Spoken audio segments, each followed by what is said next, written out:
তুমি চা বানাচ্ছ নাকি মা?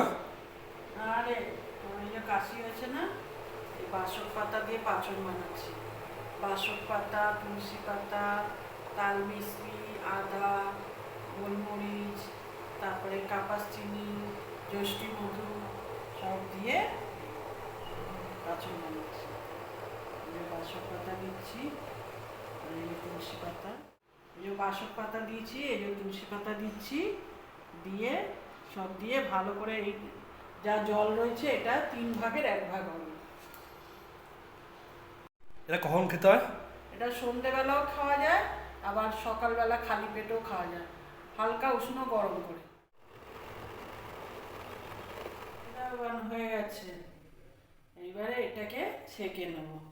এই পাচনটা সর্দি কাশির জন্যে খুবই উপকার, একদম রামবাণের মতন কাজ করে।